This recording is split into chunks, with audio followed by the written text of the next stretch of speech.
Welcome back to Cycle Wisdom, where we empower women to restore natural menstrual cycles to improve health and promote fertility. I'm your host, Dr. Monica Minjeur, and I'm so glad you're listening today.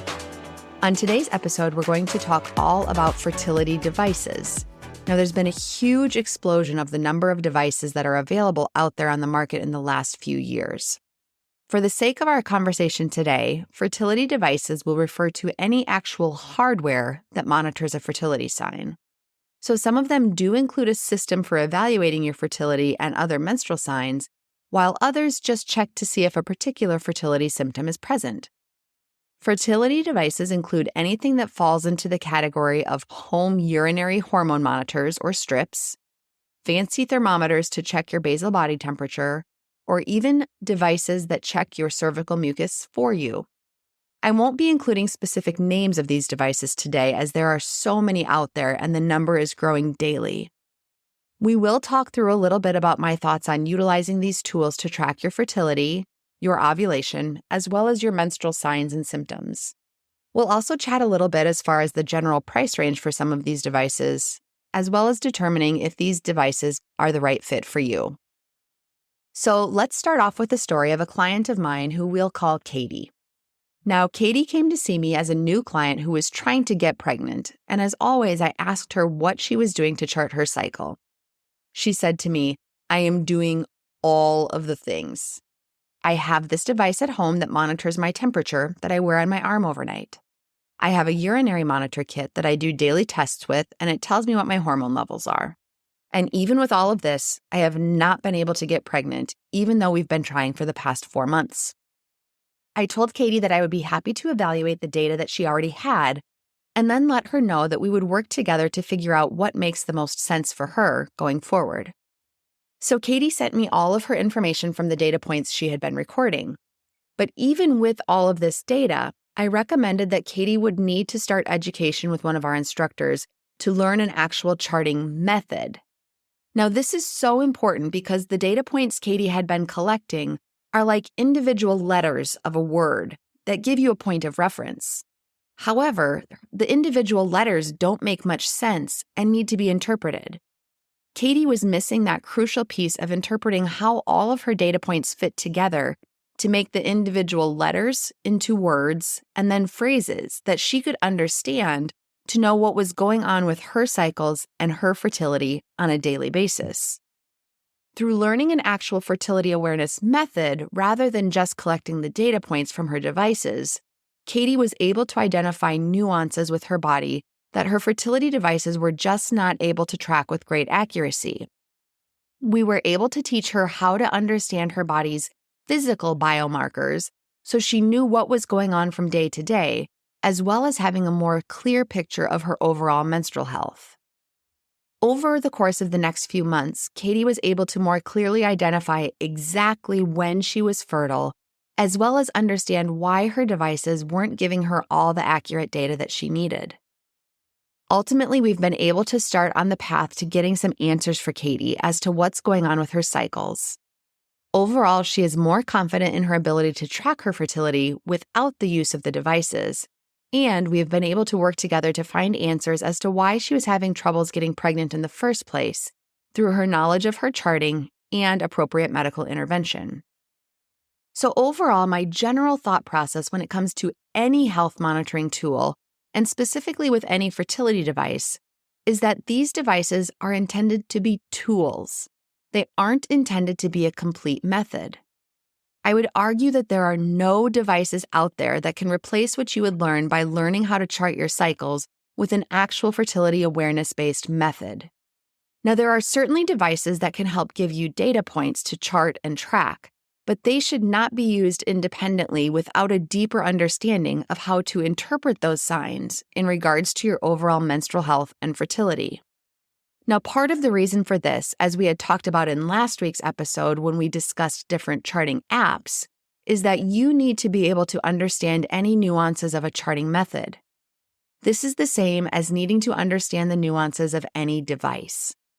For example, if you're utilizing a device that is tracking your temperature, you have to understand and know that just charting your temperature may not be enough in all circumstances. There are things that will give you inaccurate data points, which then cause you to make decisions that may or may not be accurate. So let's say you are sick and you have a fever, which raised your temperature. Or maybe you had a couple of glasses of wine last night. Or perhaps you didn't sleep through the night before checking your temperature the next morning. All of these things we know can throw off your temperature readings and skew the data points, which can make it frustrating or sometimes impossible to interpret. And so for this reason, I say that no device independently can track your fertility. You have to have an understanding of what to do with those temperature readings to know how accurate they may be and what can throw them off in order to understand what needs to come next and how that applies not only to your fertility, but your ovulation and your menstrual cycle symptoms. The same would apply for any of the urinary hormone monitoring kits that are out there. Now, those have been more common recently, and I do field a lot of questions about these particular fertility devices. Now, I don't argue that these monitors do have a scientific basis in their development. However, there are still issues with utilizing this as a standalone system. For example, there are different things that can throw off your urinary hormone levels, even something as simple as how hydrated you are. The other thing to know is that there can be significant variability between what's going on in your urine and what's going on in your blood levels, depending upon what time of day you are checking those tests. The other thing to understand is that you can have hormone levels that are shifting in your body, but if your body does not have appropriate levels of cervical mucus present, this alone can cause troubles with getting pregnant.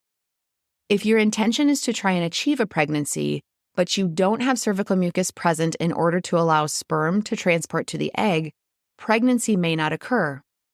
So even if your hormone levels look great on your device, if there's no mucus to allow that transport to occur, you will still likely struggle with getting pregnant. Again, most fertility awareness methods highlight the importance of monitoring your cervical mucus because of how important this is. Interestingly enough, there's actually a newer fertility device available out there that checks your cervical mucus for you. The way it works is that you insert the device into the vaginal canal for a couple minutes each day. However, the device is only inserted for 2 minutes every day and will tell you the 5 most fertile days in your cycle. Now, this does not mean that it's tracking anything else at all about your menstrual cycle and could potentially miss an important mucus observation if you're looking at this data point for only 2 minutes per day. Now, please understand that I am not here to say that these devices don't work for anybody, and there are certainly situations that devices can be helpful. However, I want to call to attention the fact that I want you to look at these devices as a tool rather than as an entire method. Now, many of the devices that are out there currently market themselves as an entire method, or that their device is the only thing you need to use and you'll be able to get pregnant. Now, obviously, these devices aren't able to pick up all the intricate nuances of someone's fertility status and is no substitute for working with an individual charting instructor and healthcare professional to understand your unique situation. Additionally, if you are trying to avoid pregnancy, many of these devices are not going to be an option for you, as they are geared towards helping people to find their most fertile days rather than helping you identify any possible day of fertility. One of the other things that I struggle with is that a lot of these devices have a pretty steep price tag. As I was doing my research, I found that most of them range anywhere from $150 to $350 for the device, which in and of itself is pretty pricey if you think about what it's actually doing. Many of these devices also come with an ongoing cost of disposable items like batteries or urinary strips. Depending upon the device that you're utilizing, generally a month worth of strips can cost anywhere from $40 to $150 per month just for those urinary strips. So if you look at the cost over a lifetime, that can be a significant expense for charting your cycles and may not be giving you all the data pieces that you need. For example, one of the urinary hormone monitor devices available would cost nearly $2,000 per year if you are using it to track your biomarkers even 80% of the time. Another thing to consider is the need to actually have the device with you consistently. Even though many of these devices require just once daily use, If you are someone who travels a lot or isn't consistently in the same place at the same time every day, having the device with you at all times can be a little more challenging to coordinate, which can then add to some inconsistency of your monitoring. All of these devices also have a learning curve, either for you as the user or sometimes the device itself to learn your cycles over time.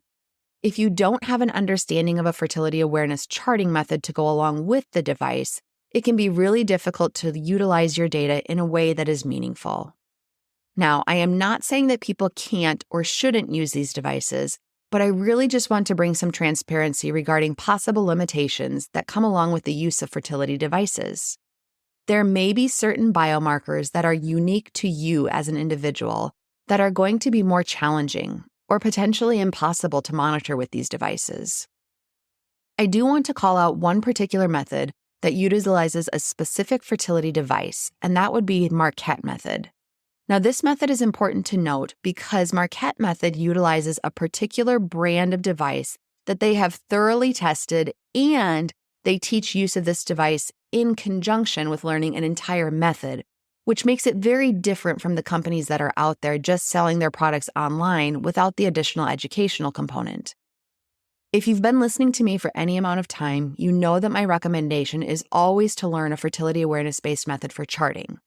Almost all of the methods available are able to be used throughout your entire reproductive lifetime, from the time you start having cycles as a teenager until the time you go through menopause. Although there typically is a cost associated with learning most fertility awareness charting methods with a trained instructor, that cost is typically less than $1,000 for a lifetime of education that can be applied to your entire reproductive years, whether you are trying to achieve pregnancy, avoid pregnancy, or just charting your cycles to have a better awareness of your overall health. Overall, I just want people to understand that we need to go back to the basics. Those basics include checking your cervical mucus, or may include checking basal body temperature, depending upon the method you utilize. You also will then be empowered to take your fertility signs and apply them to an overall system to understand what is going on with your body from day to day. Imagine if you were able to learn one method to chart your cycles that would last throughout your entire reproductive lifetime without relying on any external devices. Imagine if you didn't have to spend loads of money on learning that system, and you were able to interpret your body's biomarkers to understand what is going on with your menstrual cycle health from day to day. This way forward is possible, and I look forward to helping you work towards a deeper understanding of your menstrual cycles to improve your overall health and promote fertility. If you're ready to work with our elite team of healthcare professionals, go to our website, radiantclinic.com, to schedule a free discovery call with me and learn more about our package-based pricing for healthcare. We are currently able to see people for in-person appointments in the Cedar Rapids, Iowa area, or can arrange for a telehealth visit if you live in the state of Iowa. Thank you so much for listening to this episode. Please share this podcast with someone in your life who would benefit from our services. Remember to subscribe to this podcast for more empowering content. I sincerely appreciate your support, and I look forward to sharing more with you on our next episode of Cycle Wisdom.